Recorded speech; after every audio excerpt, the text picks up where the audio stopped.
Assalamualaikum warahmatullahi wabarakatuh. Perkenalkan, nama saya Mena Lestari. Saya dari UT Padang yang berdinas di UPTD SDN 04 Suliki, Kabupaten 50 Kota, Provinsi Sumatera Barat. Pada sesi 2 ini kita akan membahas tentang pendidikan formal dan pendidikan non-formal. Baiklah, pendidikan merupakan transfer of knowledge, transfer of value, dan transfer of religious yang semoga apabila diarahkan pada upaya untuk memanusiakan manusia. Di samping itu, pendidikan merupakan kiat dalam menerapkan prinsip-prinsip ilmu pengetahuan dan teknologi bagi pembentukan manusia seutuhnya. Berdasarkan Undang-Undang Sistem Pendidikan Nasional Nomor 20 Tahun 2003 menyatakan bahwa pemerintah dalam rangka mencerdaskan kehidupan bangsa menyelenggarakan pendidikan untuk warga negaranya dengan jalur formal, non-formal, dan informal. Ini dijelaskan dalam pasal 13 ayat 1, yaitu jalur pendidikan terdiri atas pendidikan formal, pendidikan non-formal, dan pendidikan informal yang saling melengkapi. Ini juga dijelaskan istilah jalur formal pada pasal 1 ayat 11 adalah pendidikan formal adalah jalur pendidikan yang terstruktur dan berjenjang yang terdiri atas pendidikan dasar, pendidikan menengah, dan pendidikan tinggi. Sedangkan pasal 26 ayat 2 menjelaskan pendidikan non-formal berfungsi mengembangkan potensi peserta didik dengan penekanan pada penguasaan pengetahuan dan keterampilan fungsional dan pengembangan sikap serta kepribadian fungsionalnya. Pada pasal ayat 3 juga pada pasal 26 ayat 3 menyatakan pendidikan non-formal meliputi pendidikan kecakapan hidup, pendidikan anak usia dini, pendidikan kepemudaan, pendidikan pemberdayaan perempuan, pendidikan keterampilan dan pelatihan kerja, serta pendidikan kesetaraan yaitu paket A, paket B, dan paket C. Untuk kurikulum sendiri, pendidikan formal itu berdasarkan struktur kurikulum Permendikdasmen nomor 13 tahun 2025. Dan untuk pendidikan non-formal tidak mengikuti struktur dan kurikulum formal. Sedangkan pada sertifikasinya, pendidikan formal mengarah pada pemberian ijazah dan gelar, sedangkan untuk non-formal yaitu mengarah pada sertifikat keahlian. Karakteristik pendidikan non-formal itu lebih fleksibel, berbasis pengalaman jasa nyata, partisipasi aktif, relevansi, keterlibatan komunitas, inklusif, yaitu di mana setiap individu memiliki kesempatan untuk belajar tanpa memandang usia dan latar belakang. Peran pendidikan non-formal yaitu membangun kapasitas manusia, mengisi kesenjangan, keterampilan dan pengetahuan, memfasilitasi inklusi sosial, serta meningkatkan kemandirian, dukungan terhadap perkembangan ekonomi.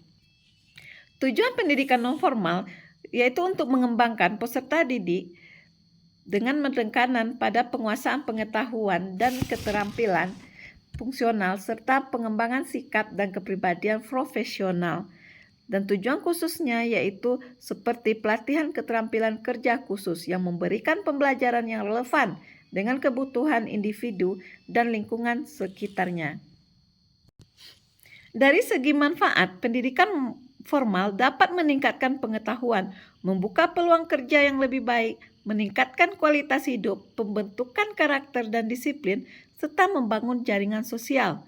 Ini juga memberikan kesempatan merata dan inklusi sosial dan mempersiapkan peserta didik untuk dunia kerja dan pembangunan bangsa, peningkatan demokrasi dan keadilan sosial.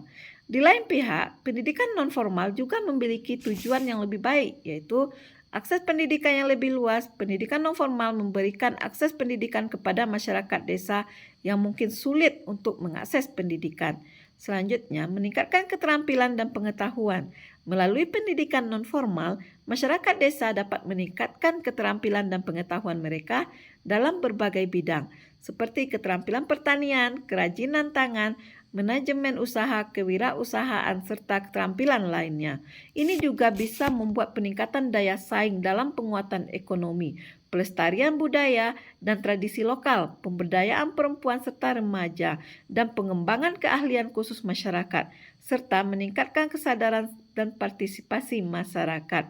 Dengan memanfaatkan teknologi digital, pendidikan non formal dapat menjangkau lebih banyak orang dan dengan biaya yang lebih terjangkau dan fleksibilitas yang lebih tinggi. Selain berbagai manfaat di atas, juga terdapat berbagai tantangan. Untuk pendidikan formal, itu terdapat tantangan akses terbatas, di mana tidak semua warga negara Indonesia dapat mengakses pendidikan. Ini terlebih lagi pada daerah-daerah 3T. Selanjutnya, kualitas pendidikan yang rendah. Nah, kualitas pendidikan yang rendah ini terjadi akibat seringnya pergantian kurikulum. Nah, selanjutnya kesenjangan pendidikan. Kesenjangan pendidikan ini sangat signifikan antara pendidikan di kota dan pendidikan di daerah pinggiran.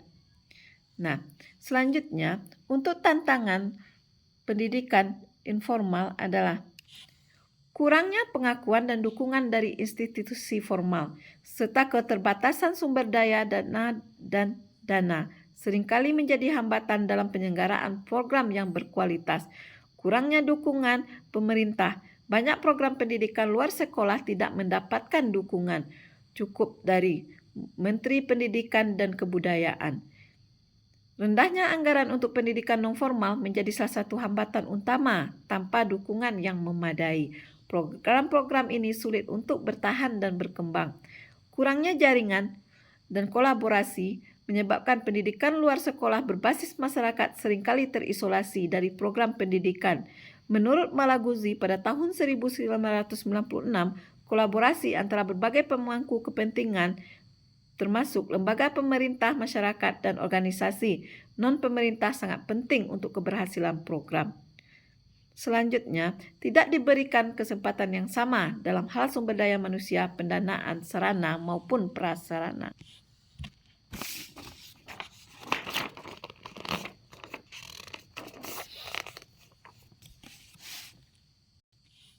Dari berbagai persamaan, manfaat, dan tantangan di atas, dapat kita ambil kesimpulan bahwa pendidikan formal merupakan fondasi penting dalam membentuk sumber daya manusia berkualitas yang mampu berkontribusi pada kemajuan pribadi dan kemajuan bangsa secara menyeluruh. Namun, pendidikan non-formal juga memiliki potensi besar untuk meningkatkan kapasitas dan kualitas hidup masyarakat desa, serta memberdayakan mereka dalam menghadapi tantangan dan peluang di era globalisasi dan teknologi informasi. Sehingga melalui pendidikan non-formal, masyarakat desa dapat tetap relevan dan beradaptasi dengan perubahan zaman sambil memperkuat identitas budaya dan kearifan lokal. Sehingga terjadi pemerataan pendidikan dari Sabang sampai Merauke.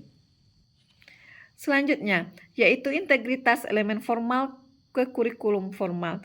Ini dapat dilakukan dengan metode kontekstual, proyek berbasis kehidupan nyata, pembelajaran kolaboratif, dan pengembangan kegiatan ekstrakurikuler yang menumbuhkan kreativitas serta penerapan pengetahuan praktis sehari-hari. Pada integrasi pendidikan non-formal ke dalam pendidikan formal ini selaras dengan program pemerintah yaitu program kokurikuler, di mana program kokurikuler dapat dilaksanakan lewat lintas ilmu, lintas mata pelajaran, dan lintas pendidikan, di mana kita bisa membuat program pendidikan berbasis proyek dengan karakteristik daerah, karakteristik peserta didik, serta karakteristik masyarakat. Sehingga dalam pendidikan formal kita dapat mengangkat budaya daerah sehingga apa saja yang ada di dalam daerah kita bisa kita ekspos secara tidak terbatas. Nah, disinilah peran guru sangat dibutuhkan untuk mengatasi kesenjangan akses pendidikan formal dengan memanfaatkan pendidikan informal, yaitu guru dapat berperan sebagai fasilitator dan inovator dengan menyediakan pembelajaran yang inklusif dan beragam, termasuk mengadopsi media dan metode informal dalam proses pembelajaran formal. Guru juga bisa mengembangkan kemitraan dengan komunitas, lembaga pendidikan non-formal, dan keluarga agar siswa yang kesulitan mengakses pendidikan formal tetap mendapatkan pengalaman belajar yang bermakna. Selanjutnya, guru juga bisa memastikan pendidikan informal memiliki kualitas yang terjamin dan relevan untuk memberikan kontribusi positif, misalnya pembelajaran berbasis kearifan lokal, pengembangan karakter, dan keterampilan sosial. Nah, demikianlah penjelasan saya tentang pendidikan formal dan pendidikan informal. Terima kasih. Saya sudahi dengan Assalamualaikum warahmatullahi wabarakatuh.